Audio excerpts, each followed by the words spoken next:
Hello and welcome to Mr. Tompkins EdTech and a brand new series of videos aimed at helping you prepare for your GCSE mathematics exams. In this series I've been giving a complete walkthrough of the GCSE mathematics practice papers to help you prepare for your exams this summer. Now there are not so many of these and you don't want to squander them, so make sure you try the paper yourself first before you look at these solutions. This particular paper is AQA June 2020, paper 3, higher tier. Check the front cover of your paper to make sure it's the same one. If it's not, have a look through the playlist linked above, which includes all the GCSE maths video walkthroughs I've recorded so far. I'm busy recording all of the GCSE practice papers, so if the one you're looking for isn't there already, why not subscribe by clicking the big red button below and check back in a few days. Don't forget to click on the bell so that you'll get a notification when I upload the next paper. I'll put timestamps in the description below, so you can choose to watch the whole thing through, or you can click on the timestamp and jump to the particular question you need help with. If you have a question, check the comments below as someone else might have already asked the same thing. If it's a new question, leave it in the comments and I will try and answer all of them as soon as I can. Don't forget to mention which question on the paper you're referring to and try and be as specific as possible. Finally, if this video helps you with your revision, please give it a thumbs up. It will really help me out, and why not share the link with your friends because they might need a helping hand too. Okay, let's get into it. Welcome along to another past paper walkthrough. Today we're going to have a look at June 2020 paper 3 higher tier from AQA. It's actually listed on their website as November 2020 for some reason. So you can either download it from there or there's a link below in the description. Let's get into it. Question 1. What does A union B represent in the probability of A union B? Circle your answer. Well, I think I've probably given it away already. This symbol here means the union of. So, what does it look like? It looks like, if you've got two circles representing sets A and B, then it's anything in set A, or anything in set B, or anything that's in either set A or B. Okay, so it's going to be this one here. A and B, that's actually the intersection of A and B. You would write it as A intersect B, and it's just a little bit in the middle. Okay, so it's not that one there. A but not B would be A intersect B dash, so that B dash is kind of the complementary set. It means that everything outside of B, and not A and not B. So not in A and not in B, so that's going to be A union B dash. That's how you'd write that one. But anyway, the answer is A or B or both. So let's move on. Question 2. Circle the equation of the line that is parallel to y equals half x plus 3. Now, the equation of a straight line is always written in the form, or can always be written in the form y equals mx plus c, where m is the gradient and c is the y-intercept. Okay? Now, if two lines are parallel, it means that they have the same gradient, doesn't it? So this value here for the gradient, which is a half, has to be the same for our other line. So the first one, gradient is -2. Next one, the gradient is 2. The next one, the gradient is a half. Look, that's got the same gradient there. And then we've got minus a half. So it's going to be this one here, isn't it? Question 3, work out 320 as a percentage of 80. Well, 320 out of 80. What's that then? I could just type it into my calculator. If I did, I'd get the answer 4, and I would know already it was 400, but just want to show you why it is 400%. If you divide top and bottom by, let's say we divide top and bottom by 8, you can see that this is going to be the same thing as 40 over 10, and then if we times it by 10, it's going to be 400 over 100, which is 400%. But like I say, you know, if you just type it into the calculator and you can interpret your answer of 4 as 400%, then you could just do it that way. Question 4, a fair coin is spun 4 times. Circle the probability of getting 4 heads. So the probability of heads, heads, heads, heads 4 times. Now the probability of getting heads on one throw is just 50-50, isn't it? It's a half. Okay, so every time you flip a coin, you've got a 50-50 or a half chance of getting a head. Now if you're going to repeat that experiment 4 times, then the combined probability, you need to have a head and a head and a head and a head. Or it's or another way of writing that is 1/2 to the power of 4, isn't it? Either way, if you multiply those together, you're going to get 1, 2, 4, 8, 16, aren't you? 1/16. Okay. So probability of getting heads, heads, heads, heads is 1 in 16. It's that one there. Question 5. To the nearest 1,000, there are 18,000 people at a festival. Part A says write down the minimum possible number of people at the festival. Okay.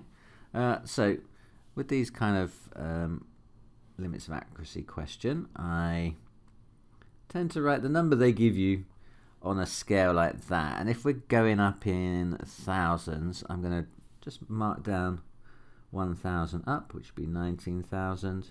The next number on the scale, and the last number on the scale, which would be 17,000. Okay. Now the numbers that round to 18,000 they're going to be the numbers that are halfway between those or nearer then, aren't they? Okay, so these ones are going to round to 18,000. Okay, so what is halfway between 17,000 and 18,000? It's going to be 17,500. And what is halfway between 18,000 and 19,000? It's 18,500. Okay, so write down the minimum possible number of people at the festival. It's going to be 17,500. Okay, write down the maximum number of people at the festival.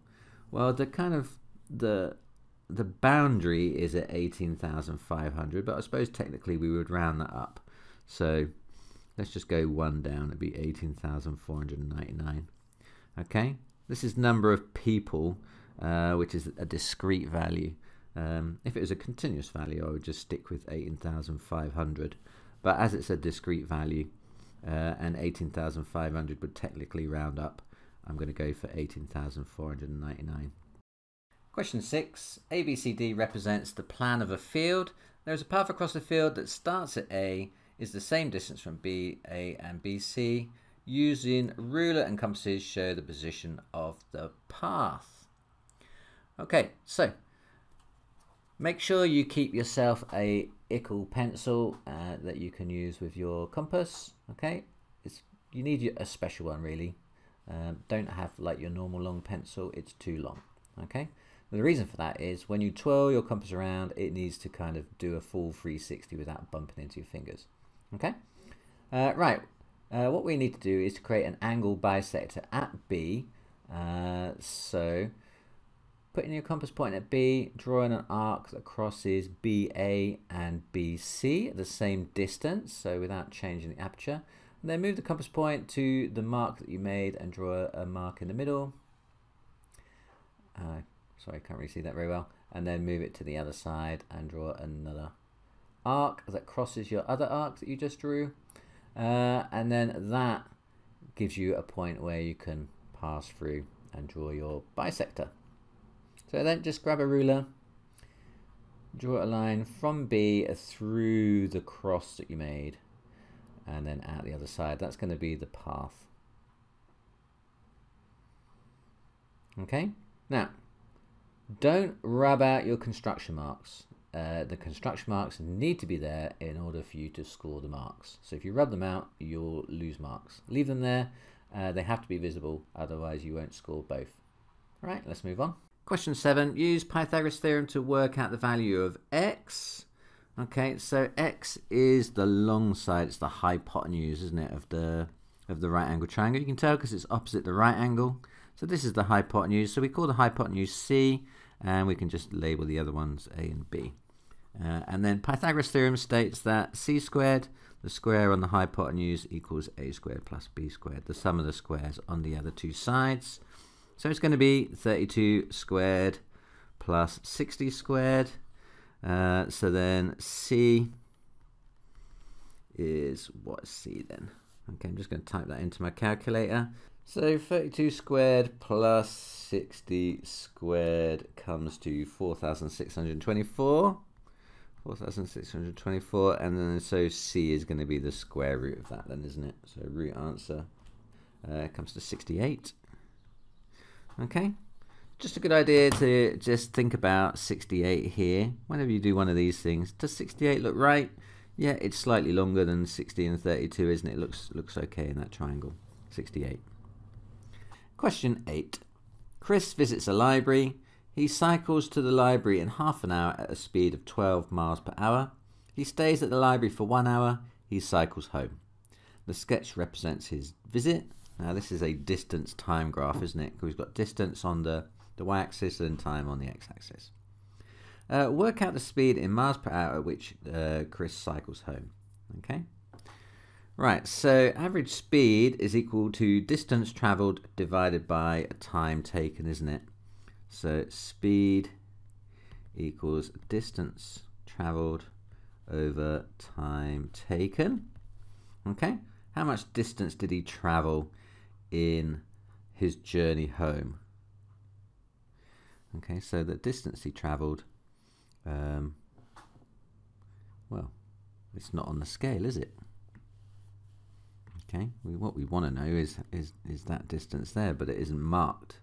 Okay, so it's not quite as straightforward as initially it looks, because we need to find what the distance travelled is first. But we've been given the speed of his outward journey, and we can see that his outward journey took half an hour or 30 minutes.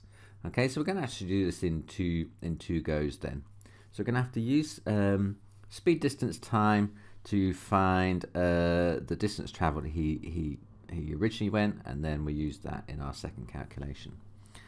So the DST triangle kind of helps us rearrange this formula. So first off, we want to know the distance. So if we cover up the thing we want to find, the D, it tells us what to do with the other two. We're going to multiply them together. So distance travelled equals speed times time.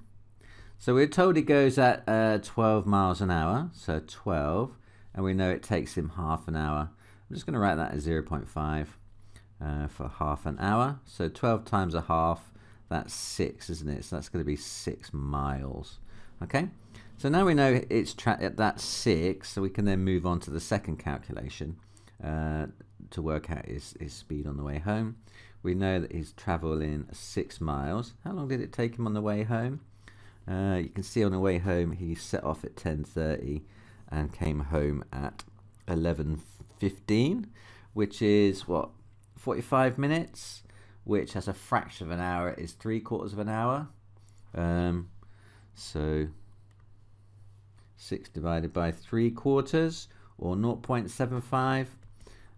Either way, you can just type that into your calculator and come up with the answer. 6 divided by 3/4, or 0.75, comes out to be 8. So 8 what? He travelled 8 miles, the distance was in miles, and the time was in hours, so that's 8 miles per hour. Question 9, these two triangles are similar, work out the value of A. Okay, now let's just get orientated with this triangle. I've got Y here and Y here, and I've got X here and X here. So it's just a good job to check that the triangles are orientated the same way so that you can match up the sides properly. These two are, they're drawn the same way around. So I can see that these two ones match up. These are matching sides, and also these are matching sides, aren't they? Okay. What we're going to do is we're going to use the matching sides that we know to work out the scale factor from one triangle to the other, and we're going to apply that that same scale factor to the other pair where we know one and not the other. Okay, so what's the scale factor first? The scale factor, we can find that by taking our 16 and dividing it by 20. Okay, so the scale factor from one triangle to the other, 16 over 20, which my calculator tells me is 4/5.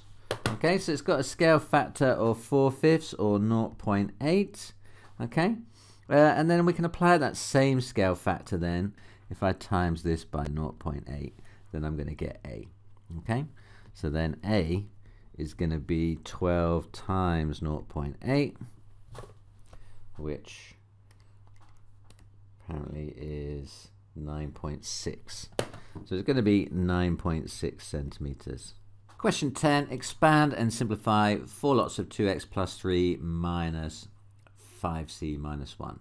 Okay, so we're going to have to remove the brackets, collect like terms, and see what we've got left, basically. Right, just cover up the second bracket first. Look at the first one. Just going to have to apply, I'm going to have to multiply everything inside the bracket by 4, aren't I? So multiplying that, removing the brackets, multiplying out the first set of brackets, I'm going to get 8c plus 12. Okay? Right, now just take care on the second bracket. I've got a minus sign in front of it, so it's actually -1 multiplied by everything inside the bracket, which is going to flip the sign of everything that that's inside the bracket when we remove it. So the 5c is going to become minus 5c, and the minus 1 is going to become plus 1, because minus 1 times minus 1 is plus 1. Okay? Right, now once we've got everything multiplied out, we can collect like terms. I've got 2 terms in c, and I've got 2 numbers. So let's collect those together. 8c minus 5c, that is 3c. And 12 plus 1 is 13. So my answer is 3c plus 13. Question 11. A spinner can land on red, blue or green. After 350 spins, the relative frequency of red is 0.18 and the relative frequency of blue is 0.62. Work out the number of times the spinner landed on green. Okay. Well, we've got red, blue, green, and we know that the relative frequency of red was 0.18, and we know the relative frequency of blue was 0.62, and what we want is the relative frequency of green then. Okay, but we do know about completion. These 3 relative frequencies need to add up to 1, don't they? Because there are only 3 colors, red, blue and green, so it's going to land on one or other of them. Okay, so when you add all these up, you're going to get 1, which means if I add up the other 2 and take it away from 1, then I'm going to get the relative frequency of green. So 1 minus 0.18 plus 0.62.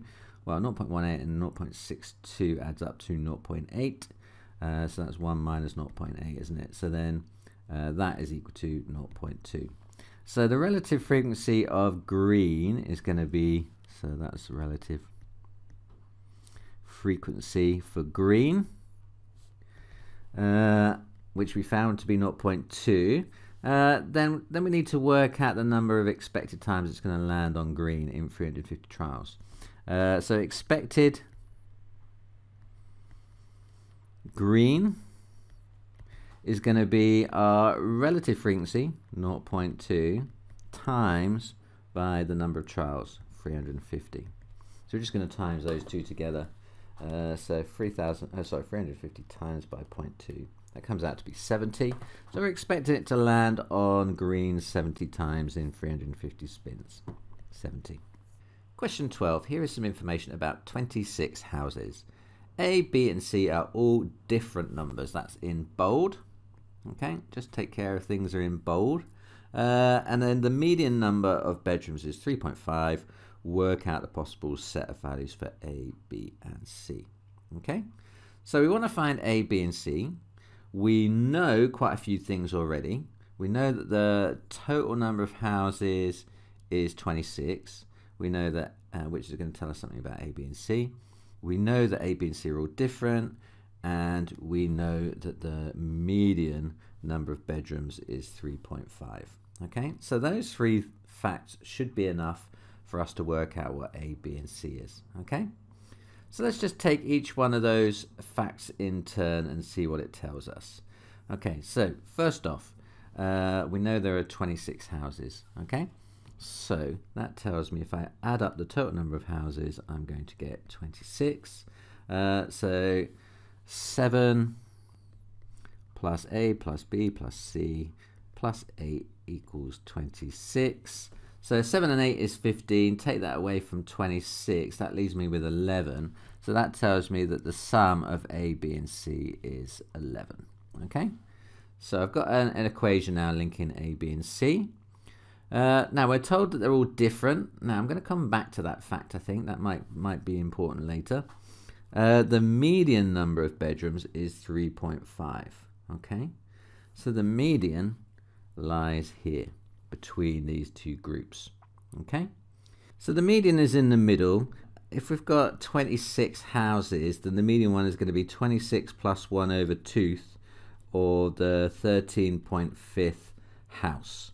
Okay, so this is 13.5th house in the middle here, isn't it? It's between these two. Okay, which means that there must have been 13 houses in this section, and there must be 13 houses in this section. Okay, so for the median to lie somewhere between the 2 of 3 and 4. Okay, so that tells us quite a lot. Now I know that C and 8 together make 13. So C plus 8 equals 13, which tells me that C is equal to 13. 8 from 13 is 5, isn't it? So C is 5. So this one is 5. Okay. Then if we look at the top section, I've got 7A and A. That adds up to 13. So that tells me that A plus B plus 7 is 13, which means that A plus B is 7 away from 13 is 6. Okay. Now remember, A, B, and C are all different. So A and B can't be 3 each. So either A is 2 and B is 4, or A is 1 and B is 5, or some other combination of that. Okay, so it just says work out a possible set. So I could say that if A is 2, then B would be 4, so they add up to 6. Okay, it doesn't matter, there are other combinations. It could be A is 1 and B is 5 and so on, but it just says a possible set. A possible set. Okay, so a possible set would be A is 2, B is 4, C is 5. Okay, other sets are available as long as A and B adds up to 6 and not the same. So you could have 1, 5, and 5. Oh no, you can't have 1, 5, and 5 because 5 is already there. I suppose you could have 4, 2, and 5. That would be a possible set. But I think we're done. Let's move on. Question 13. Simplify 25a over 8 times 2a over 5. Okay, I'm just going to start off by cancelling out. Now you can multiply everything and then look to cancel, but it often makes more sense to do your cancelling first. Now 5 goes into 25 5 times, and then 2 and 8 have got a common factor. I can divide both of those by 2, so that's going to give me 4 and 1. And now I'm multiplying through. I've got 5a and 1a. That makes 5a squared over 4 times 1 is 4. Okay, and that's it. So if you cancel down first, then once you multiply, you will get the simplest form of it already. Question 13b. Sophie is trying to simplify 6c plus 10 over 2. Her method is to divide 6c by 2 and then add 10. Evaluate her method. Okay. When you've got more than one operation, and you're meant to be using BIDMAS, aren't you? Brackets, indices, division, multiplication, addition, subtraction. So presumably what Sophia has done, she's gone through, she's checked there's no brackets, there's no indices. She's going to go on to do division and multiplication next. So it divides by 2 and then finally does the addition, subtraction. So she adds the 10. So on the surface it looks like she's doing the right thing. However, because this division line goes all the way across here, from here to here, okay, there is actually what we call an implied pair of brackets around this, because you're actually dividing the whole of 6c plus 10 by 2. Okay, so there's an implied pair of brackets. Okay, so we can't just divide 2 into 6c and then think that's everything is fine. Okay, it's actually the whole of 6c plus 10 that you need to be divided by 2. So What's she done wrong? Well, she can't just divide 2 into 6c. It's got to be divided into all of 6c plus 10. Okay, so it's not going to work. So we're going to write Sophia should not have divided 6c by 2 as the division symbol goes across 6c plus 10. So she needs to divide both by 2.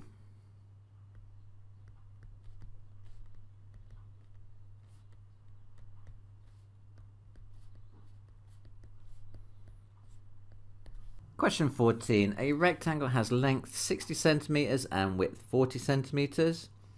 The length decreases by 15% and the width decreases by 10%. Sue says the perimeter decreases by 25% because 15% plus 10% is 25%. Is she correct? You must show calculations to support your answer. Okay. Well, if we need to show calculations, then we best decrease our length and width by the percentages and then add up from 2 and see if she's actually true. Okay, so let's start with the 40 centimeters. Okay, so I want to do a percentage decrease. So using my triangle FOM, stick your thumb on it. Final is what we're trying to find. Original, should we start with the length, which is 60, and the multiplier then, the length decreases by 15%, so 100% minus 15%, that's going to give me 85%, which as a multiplier would be 0.85 then, wouldn't it? Okay, so then final equals original times multiplier, which is going to be 60 times by 0.85, which is 60 times 0.85 comes out to be 51. Okay, so my new length is 51. Okay, so then this becomes 51. And I'm going to do the same thing for my width. So again, same thing, final, original, multiplier, FOM, stick a thumb on it. Okay, still finding the final. My original now is 40, my multiplier, what's that then? The width decreases by 10%. So what's 100% minus 10%? That'd be 90%, which as a multiplier is 0.9, isn't it? Okay, so then again, final equals original times multiplier, which is equal to 40 times by 0.9. What's that then? 40 times 0.9, that is 36. Okay, so our new width is 36. Okay, right, so next step, so what is my new perimeter? There's various formulas for this, so I just add all the lengths together. So length plus width times plus length plus width. I'm going around all the way around the shape. So it's going to be 51 and 36 and 51 and 36, which comes to 51 plus 36 plus 51 plus 36. That comes to 174. So that's my new perimeter.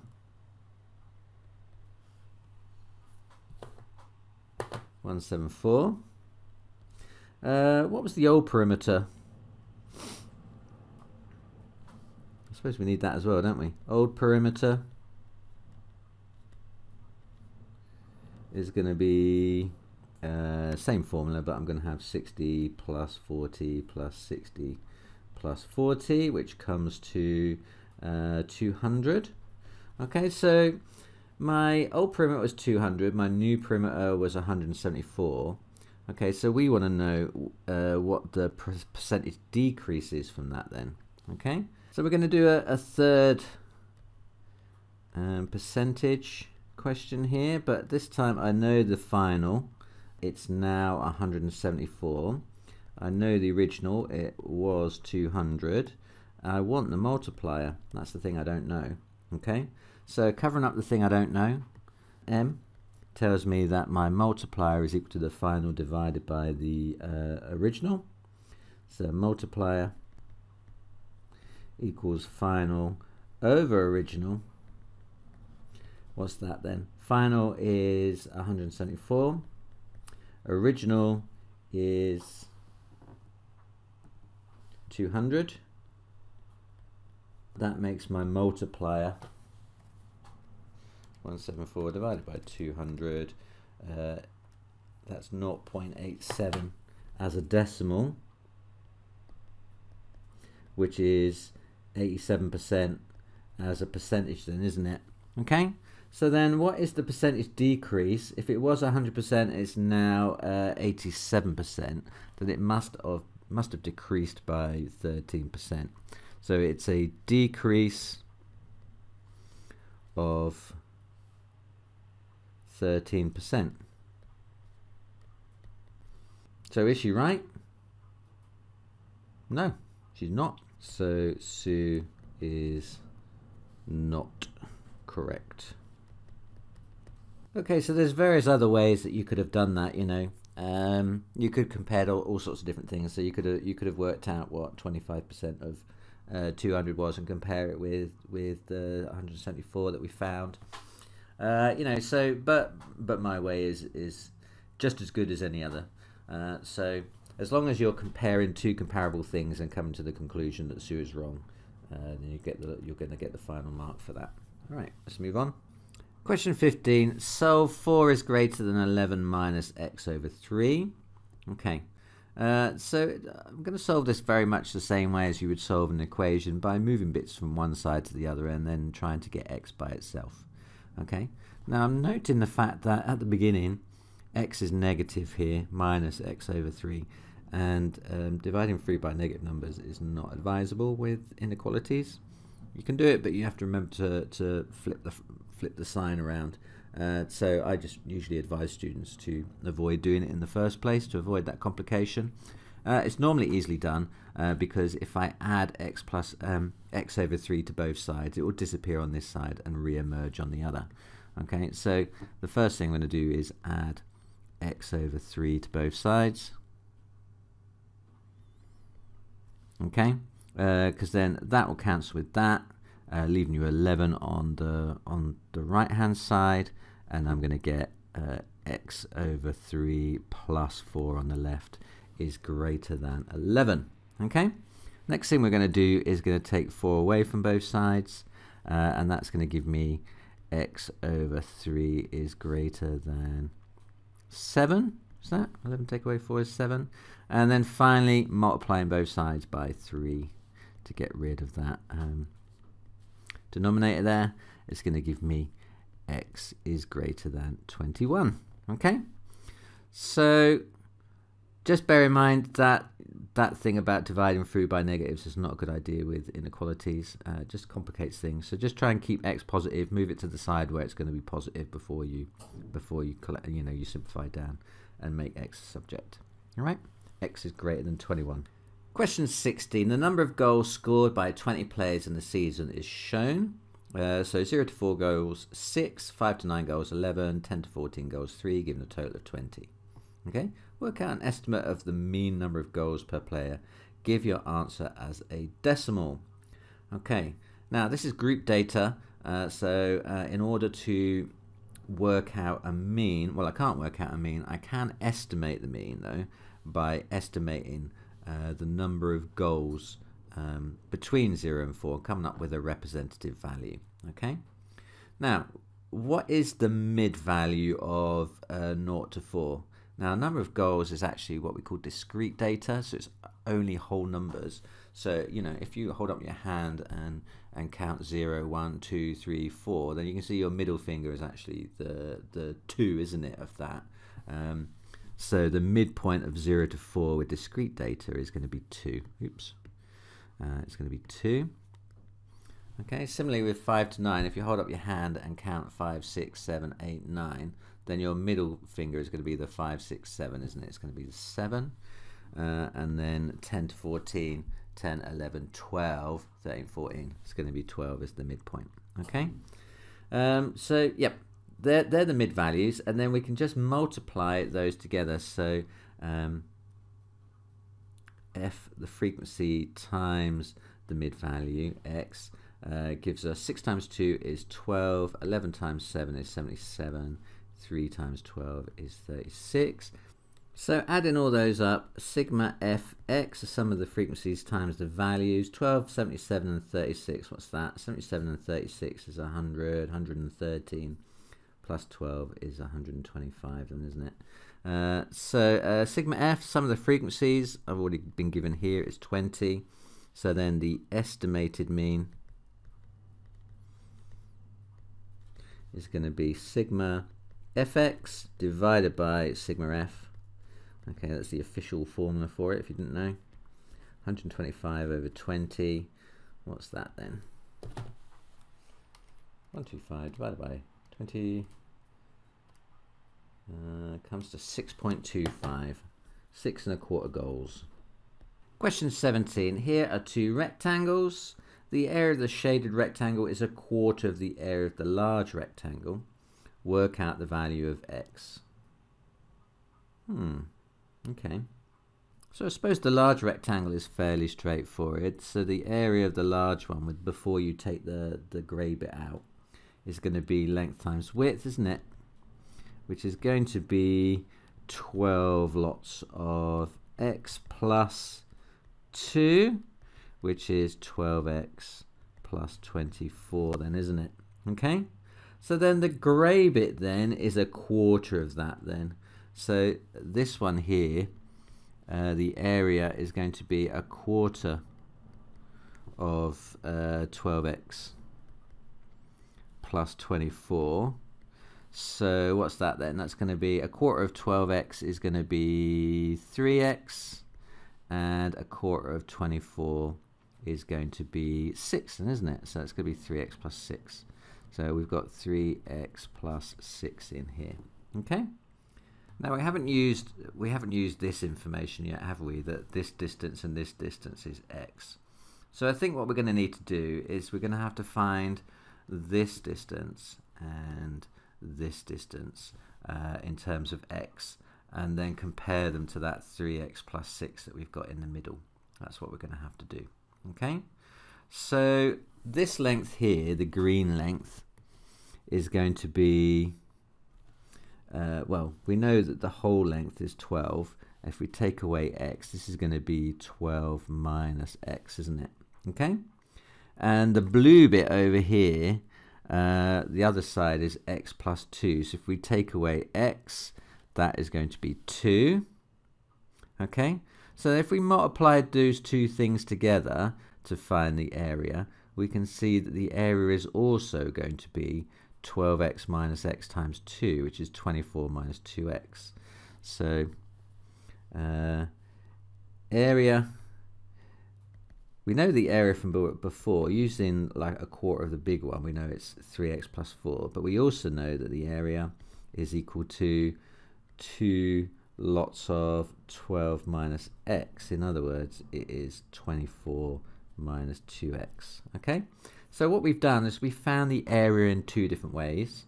So we can kind of solve these as simultaneous equations.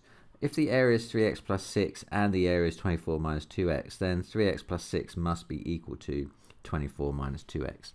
So these two things here have to be equal to each other, okay? Because they're the same area. We just found it in two different ways. Okay, so what we're going to do is we're going to equate those and say that 3x plus 6 must be the same thing as 24 minus 2x, isn't it? Because it's the same rectangle. It's the same area. They must be the same, even if they look different. So then, equating those, we can then rearrange for x and solve, can't we? So add in 2x to both sides to start with. They're going to cancel. It's going to leave me with 5x plus 6 equals 24. And then taking 6 away, minus 6, minus 6. It's going to leave me with 5x equals 18. So then x is going to be 18 over 5 then, isn't it? So 18 divided by 5, that is 3.6. So x is going to be 3.6. Question 18. The pressure in a tyre is 30 pounds per square inch. Convert the pressure into kilograms per square centimetre. Okay. Right, so we've got 30 pounds per square inch. If we want to convert that into kilograms per square inch, we're going to have to use this conversion factor here, aren't we? Symbol for pounds, weirdly, is lb. So this is 30 pounds per square inch. Now, to convert that into kilograms per square inch, we're going to have to multiply through by 0.45. Now, a kilogram weighs more than a pound. A pound is a fraction of a kilogram. So we're expecting this number to get smaller when we multiply it. So 30 times by 0.45, that's giving me 13.5. So that's 13.5 kilograms square inch. Okay. Now, next up, we need to convert the inches part into centimeters. Now, normally, if you had 1 inch and you wanted to convert it into a centimeter, you would just multiply it by 2.54 and you would get the number of centimeters. Okay, but there are two complications here. Firstly, it's squared inches. So if you think about a square inch, you're going to have 2.54 in this direction and 2.54 in this direction. So it's actually going to be, the area is going to be 2.54 squared times bigger, or you have to multiply it by 2.54 squared in order to convert square inches into square centimeters. But the other complication is it's kilograms per square inch. So if you thought about this as a fraction or a quotient, you can have kilograms divided by inches squared. Okay, so you're dividing through by this. So then to convert this number into square centimeters, you're going to have to actually divide by 2.54 squared. Okay, because it's on the bottom. So I suppose what you're doing is you're multiplying this thing on the bottom by 2.54, which is technically the same thing as dividing by 2.54 because it's in the denominator. Either way, you're going to end up doing 13.5 divided by 2.54 squared, and that gives you 2.09. 2.09 kilograms per square centimeter. Okay, now just double check, does that make sense? Are we expecting the pressure to be less? Yeah, because we're talking about a fraction of the area, isn't it? So it's going to be a fraction of the pressure as well. Question 19. The sketch shows the lines x equals 1 and y equals minus 3.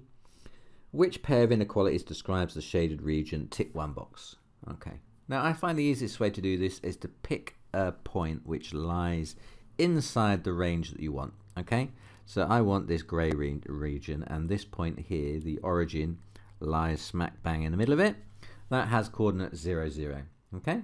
Then all you got to do is sub in x is 0, y is 0 into each of these to see if it's true. Okay. So is 0 less than 1? Yes.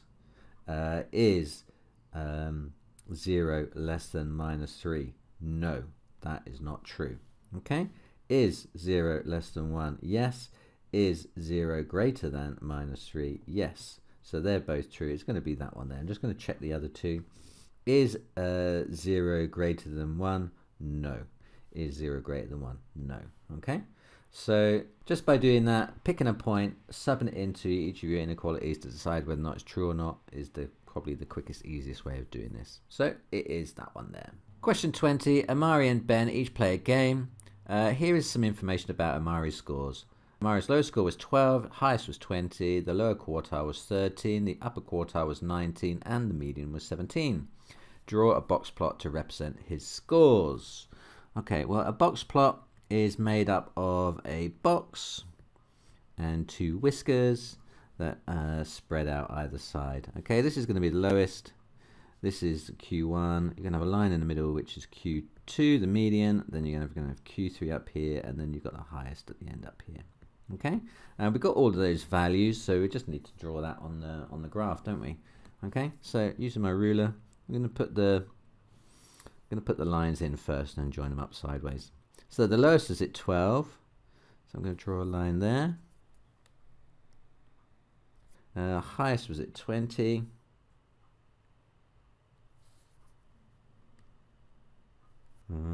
What else we got? Lower quartile at 13.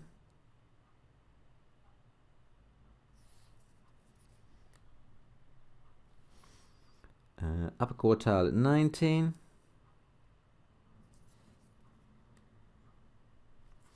Median at 17. Okay, so once we got all those marks on, just turn the ruler the other way and add in our extra lines. So this is the box that goes from the lower quartile up to the upper quartile.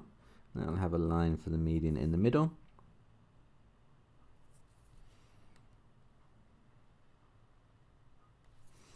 And then we're going to have some whiskers kind of sticking out the face of the box, stretching it out down to your lowest and highest values. So that's what the box plot is going to look like. Okay, so this is the lowest, and you've got Q1, Q2, Q3, and then the highest at the other end. Part B says this box represents Ben's scores. Who has the more consistent scores? Amari or Ben? Work out the interquartile ranges to support your answer. Okay, so let's just bring over Amari's scores so we can compare them next to each other. Okay, so for Amari, the interquartile range then is going to be Q3 minus Q1, which is 19 minus 13. He has an interquartile range of 16. Okay, Ben, interquartile range, Q3 is here, it's 15. So 15 minus Q1, Q1 is here, is 12. He's got an interquartile range of 3. Now what does that mean? It means that most of his results are in a very tight band, isn't it? It's only 3 across, whereas the interquartile range, oh, I wrote 16 for some reason, it should be 6. Just rewrite that again. So the interquartile range for Amari was 6, and for Ben it was 3. So that suggests then that Ben was more consistent. So Ben is more consistent as his interquartile range was lower. And that was 3 versus 6 than Amari's. Okay, question 21a. A and B are points on a circle. PA and PB are tangents. Work out the size of angle APB. Now, if PA and PB are both tangents, that means that these two lengths have to be the same. It's just a property of tangents that meet at a point outside of circle. So those two are going to be the same, which makes triangle APB is isosceles then, isn't it? Isosceles, and therefore that angle there is also 71 degrees. What are we trying to find? APB. APB. We're trying to find this angle here then, aren't we? Okay. So this angle up here is the vertex of your isosceles triangle. So we already know the other two is 71, and we know that the angles of a triangle add up to 180 degrees. So APB, the angle at P then, plus my other two angles are going to be 180. So 71 and 71 makes 142. 142 away from 180. What's that then? That's 38 then, isn't it? So it's going to be 38 degrees. 21b, C, D, and E are points on a different circle. Is X the center of the circle? Tick a box. Show working for your answer. Okay. Now, if X is the center of this circle, then this is that kind of Star Trek circle theorem that we need to know. It looks like the Star Trek badge. That's always the way I think about it. I don't know if you like Star Trek or not. But anyway, that rule says that the angle subtended at the center, this angle here, is twice the angle subtended at the circumference. Okay, so if X is the center, then the angle X is going to be 2 lots of the angle at subtended at the circumference, CED.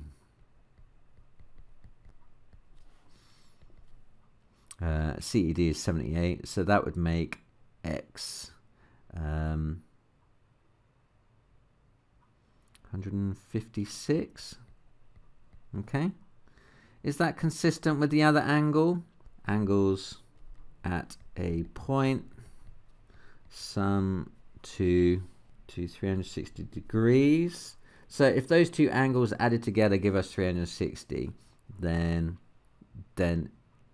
it all kind of works out, doesn't it? So 156 plus 204, what does that equal to? That equals to 360. Okay, so it does work. Okay, so I'm going to say yes, because X is the center because of what we just argued a second ago. Question 22. Visitors to a museum buy a child ticket or an adult ticket. Here is the information about 2 groups of visitors. Group X, there are 250 visitors, including 120 children. Group Y, the number of children to the number of adults was in a ratio of 17 to 15. One visitor from each group is picked at random. Is this statement correct? The probability of picking 2 children is greater than the probability of picking 2 adults. You must show your working. Let's try showing that as a bit of a tree diagram. So if we do like a pick from X first up. So either it's a child or it's not a child. The probability of getting a child in the first selection then from group X, that's going to be 120 children out of a total of 250. Okay, so you've got 120 and 250 chance of picking a child, which means you've got 130 out of 250 chance of not picking a child. So that's from group X. Okay, then in our second selection from group Y, okay, we can either pick a child or not a child, or we can pick a child or not a child. Okay, what's the probabilities for that then? So the number of children versus the number of adults is 17 out of 15. So to write that as a fraction then, that's going to be 17 over 17 plus 15 then, isn't it, as a fraction? 17 plus 15 is 2732. So this is 17/32. You've got like a 17 chance in 32 of picking a child, okay, in the second selection. So that's 17 over 32, which means you've got a 15 in 32 of not picking a child. Now this is independent, so it's going to be the same down here, 17 over 32, 15 over 32. Okay, so that's kind of my tree diagram for this. So what's the probability of picking 2 children then? So the probability of child then is going to be this branch, so this one and then this one. So it's going to be 120 over 250 multiplied by 17 over 32, which comes to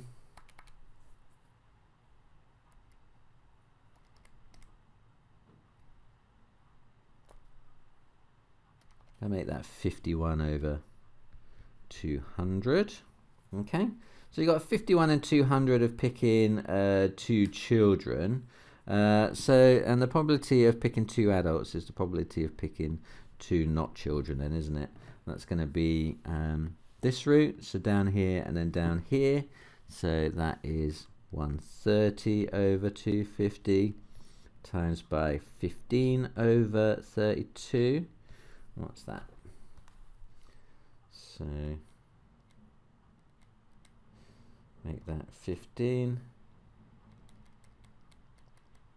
Make that 130. Okay, that comes out to be 39 over 160. Oh, that's annoying. What's that as a... So which one is bigger? Okay, let's just write that down as a decimal then so I can compare them. So that one is 0.24375 and this one 51 over 200. That is 0.255. Okay, so we can see that this one is bigger. Okay, so is it true? Is the probability of picking 2 children greater than the probability of picking 2 adults? Yes, it is. So I'm going to say yes. Statement is correct. Okay. Question 23. In triangle JKL, M is the midpoint of JK. Jn to NL is in the ratio of 3 to 2.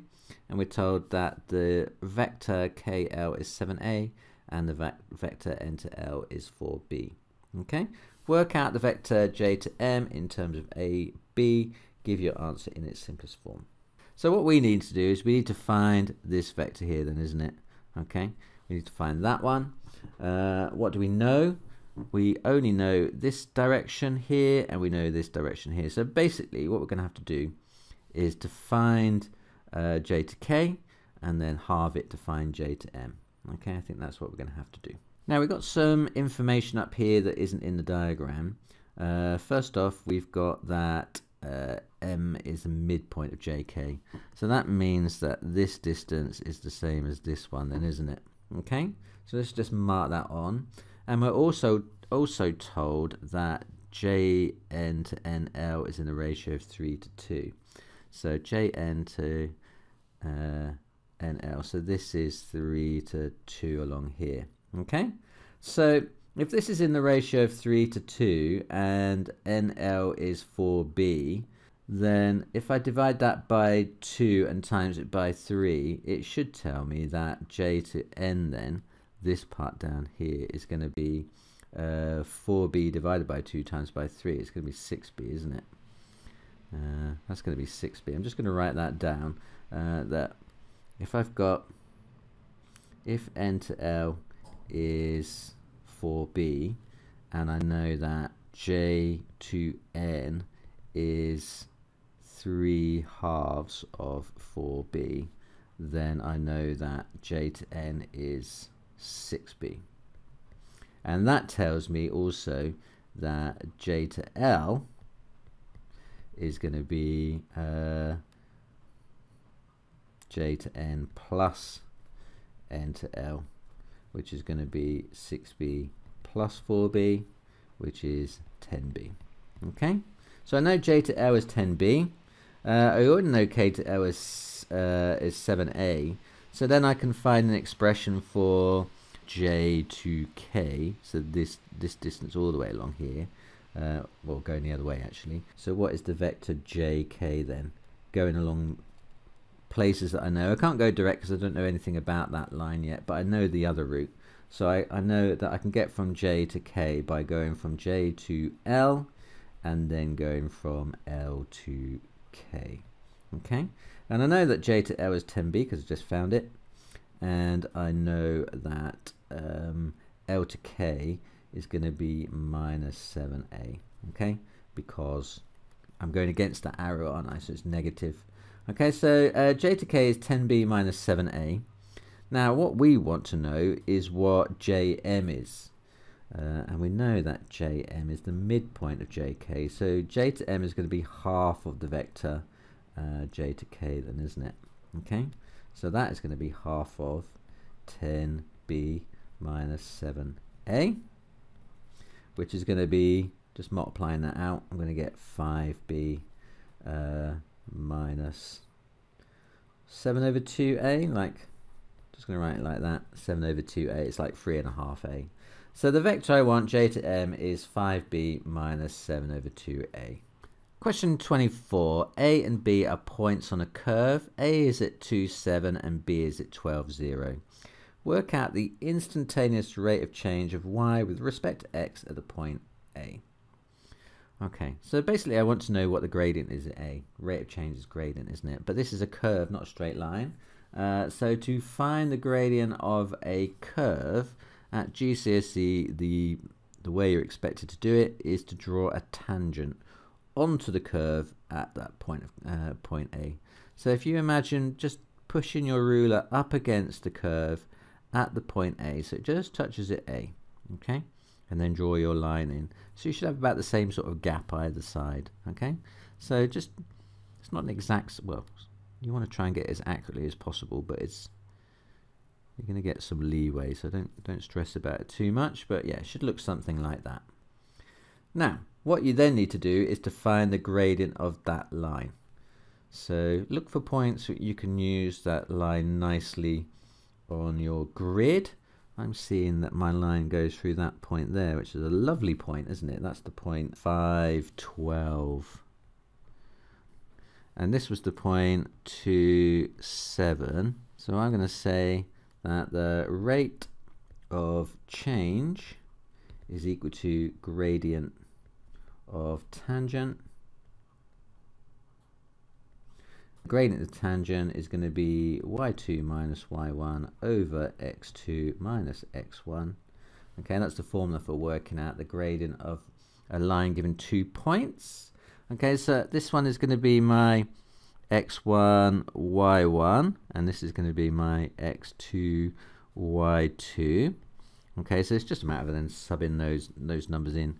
So my y2 is this one here, it's 12. So it's 12 minus my y1, which is this one, look, y1 is 7, over x2. x2 is this one, look, it's 5. And then finally my x1 is this one, look, it's 2. So it's going to be 2. So I've got 12 minus 7, which is 5, over 5 minus 2, which is 3. So the gradient is 5/3. Okay, I'm just going to leave it like that. It's perfectly acceptable, 5/3. 5/3. Now don't forget, yours may vary to mine. You know, the way you drew your line on, the way you pick your point, you're going to get some variation. But as long as you've done the similar sort of thing to me, you'll be marked against your tangent that you drew. So as long as your tangent was reasonable and you read the points correctly and you worked out the gradient from that, you'll get the marks. Question 24b, the average rate of change of y with respect to x between the points A and B is worked out. Which statement is correct? It is positive, it's 0, it's negative. You cannot tell if it's positive and negative. Well, you can tell it's negative because the point B lies below the point A. So the average rate of change must be that it must be more negative because you ended up lower down than when you started from. I hope that makes sense. It is negative. Question 25. The equation of the circle is x squared plus y squared equals 9. Work out the length of the diameter. Circle your answer. Okay. Well, this type of equation where you've got x squared plus y squared equals some number squared, that is the equation of a circle. And more in particular, it's a circle centered on the origin. So it's going to be like that. So that is 0, 0 in the middle of your circle, and r, the radius, is well, you know, if it's x squared plus y squared equals r squared, then r is the radius of your circle. Now here, if I write what I was given, x squared plus y squared equals 9, you can see then that r squared must be 9, which means that r must be equal to 3. Okay, so the radius is 3. So what's the diameter of your circle? The diameter is all the way across, So it's going to be 3 and 3 makes 6 then, isn't it? It's going to be that one there. Question 26. Prove algebraically that 3.47 reoccurring is 313 over 90. So this trick for converting recurring decimals into fractions is one that you need to know.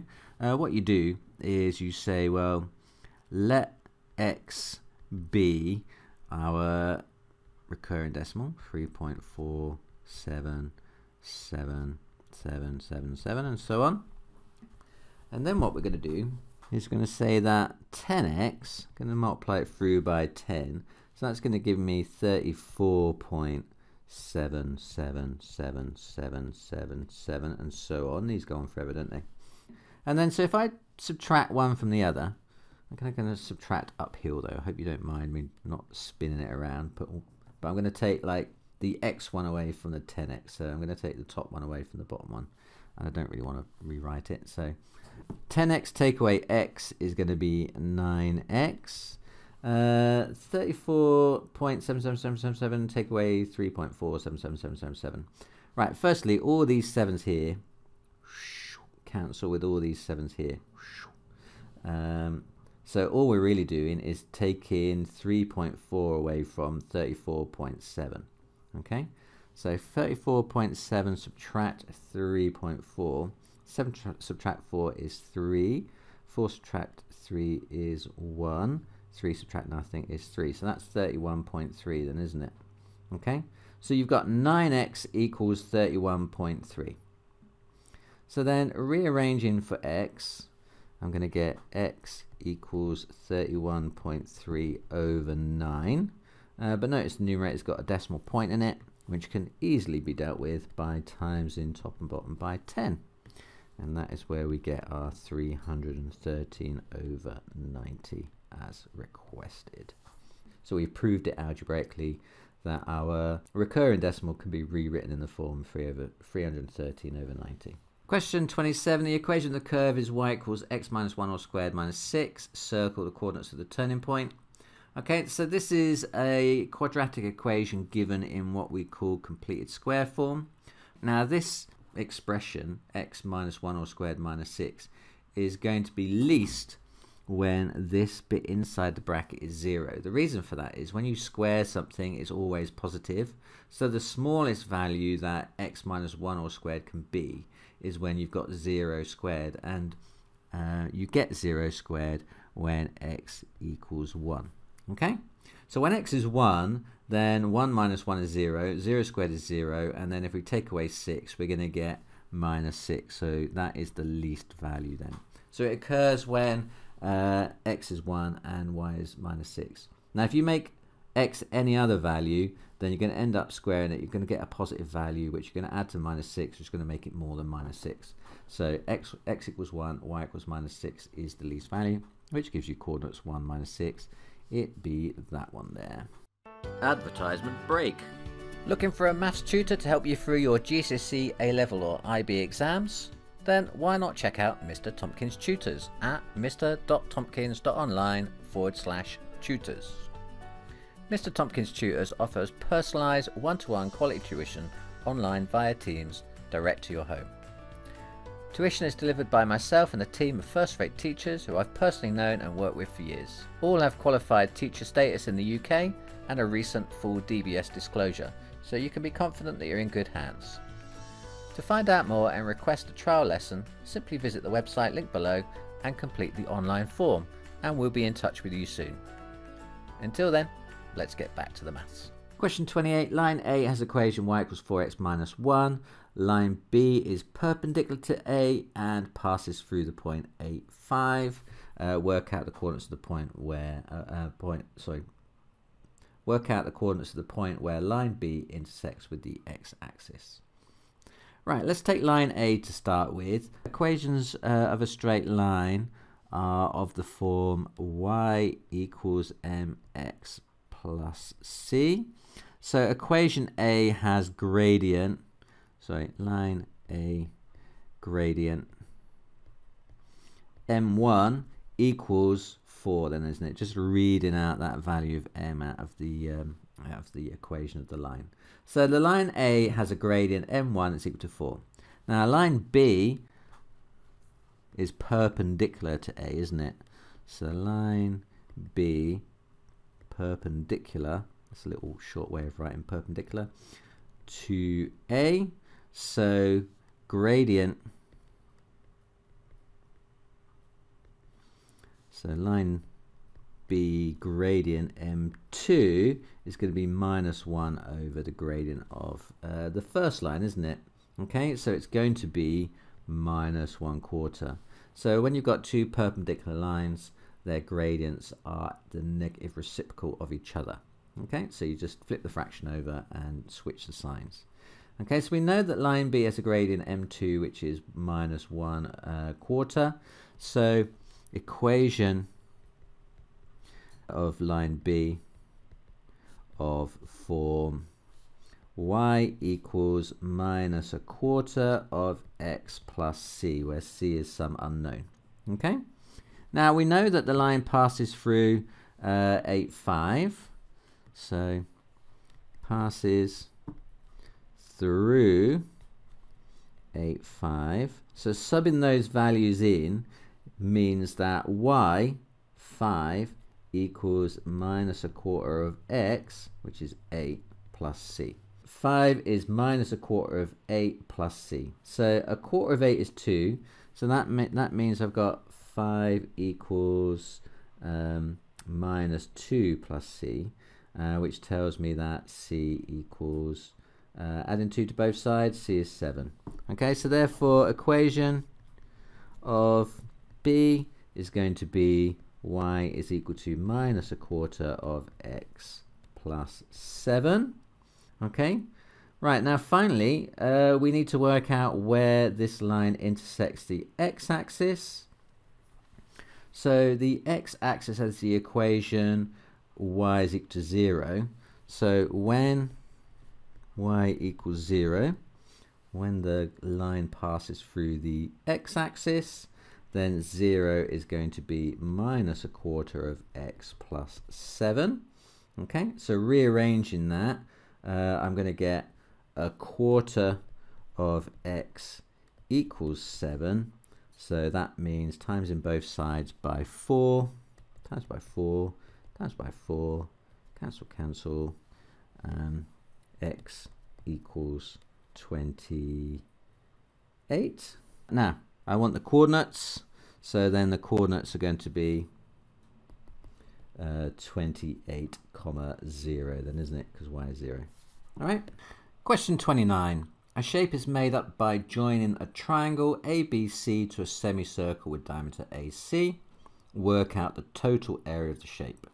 So what we're going to have to do, we're going to have to find the area of the semicircle and the area of the triangle and add them together. So the semicircle area is going to be fairly straightforward, you'd think, wouldn't you? Because the area of a circle is pi r squared over 2. So we need to work out what pi r squared over 2 is, but that means we need to know what r is, and we've not been given r.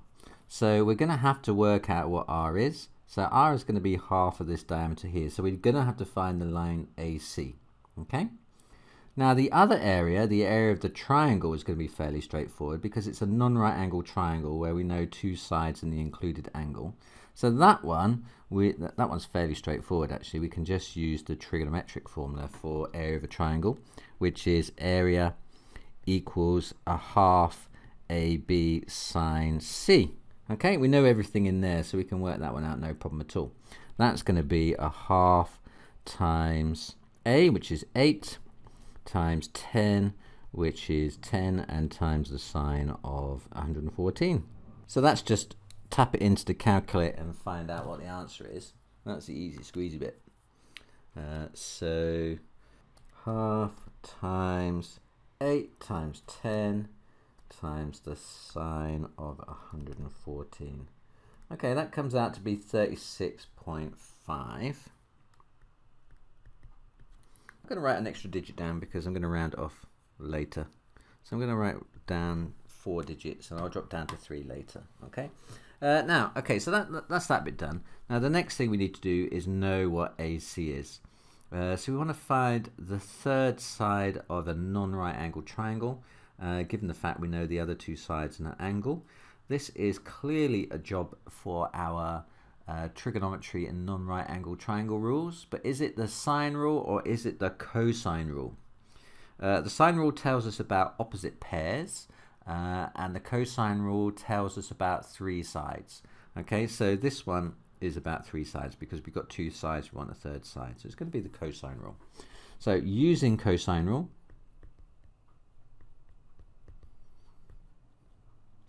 which states that we want B, don't we? This is side B.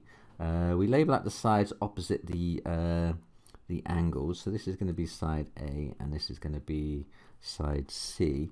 So we want B, and so the cosine rule says B squared equals to the other two things squared, A squared plus C squared, minus two lots of the other two things multiplied together, multiplied by the cosine of your angle.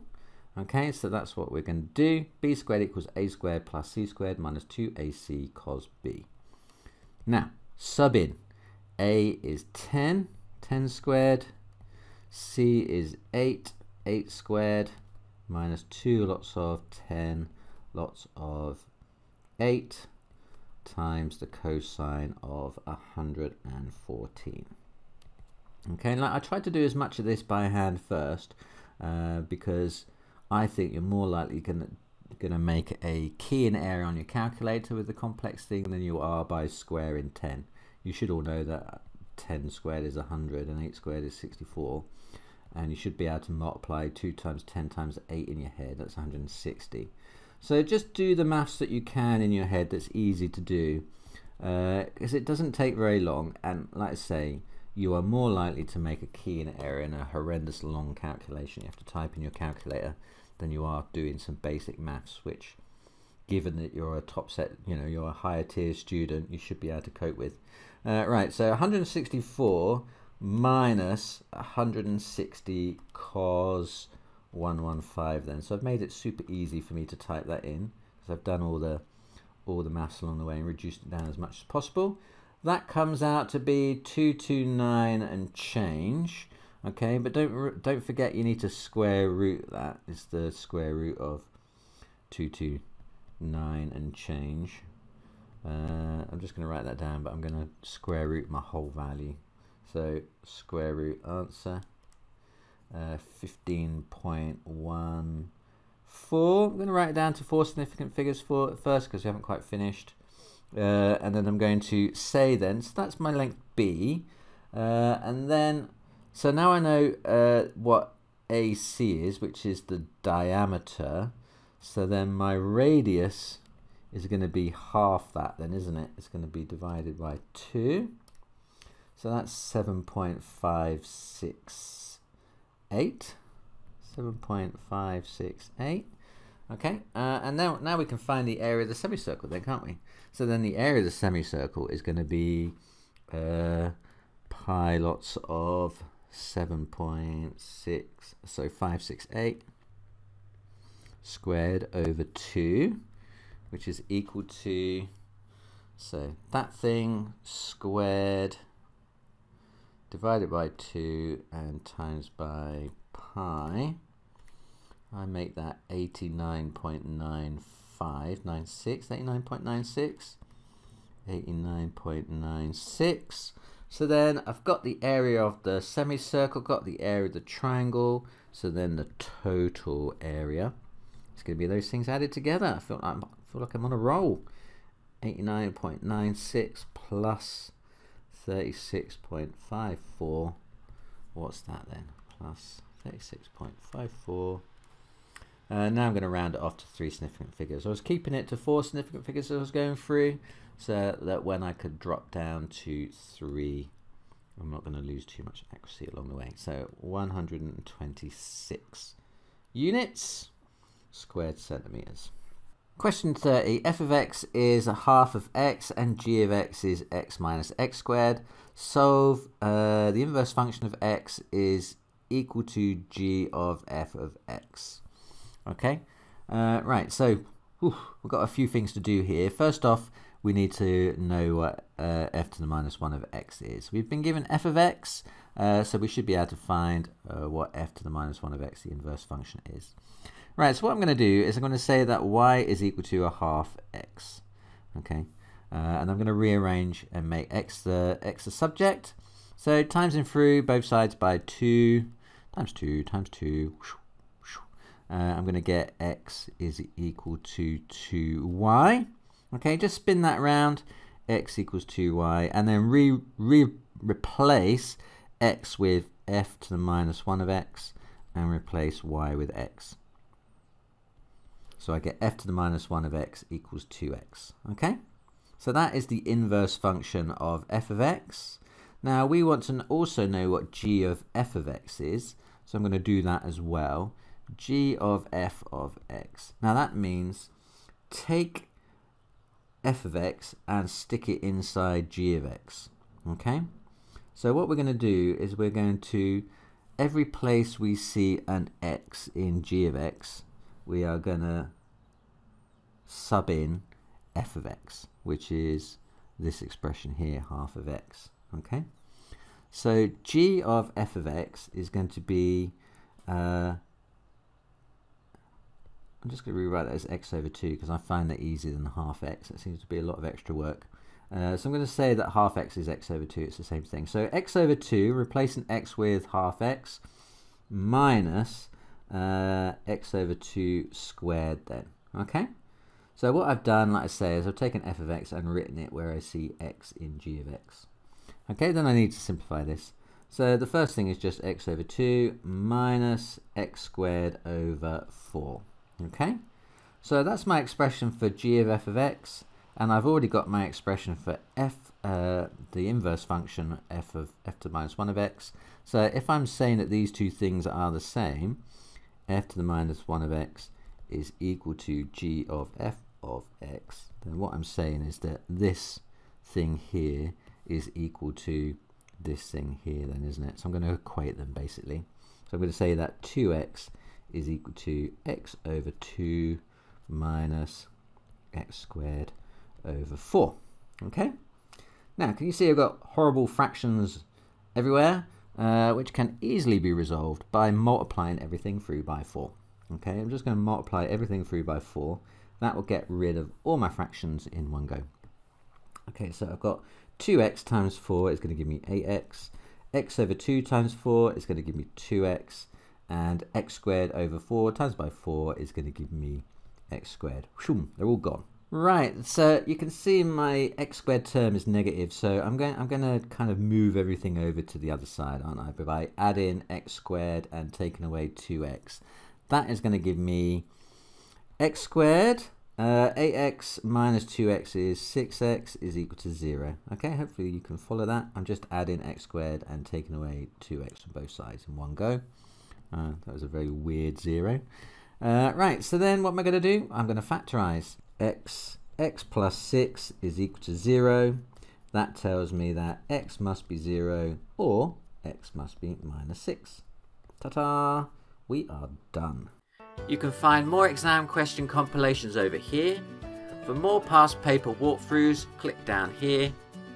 If you want to visit my Amazon shop with my recommendations for calculators, revision guides and other maths related stuff, click down here. Good luck in your revision and in your exams, and see you again next time.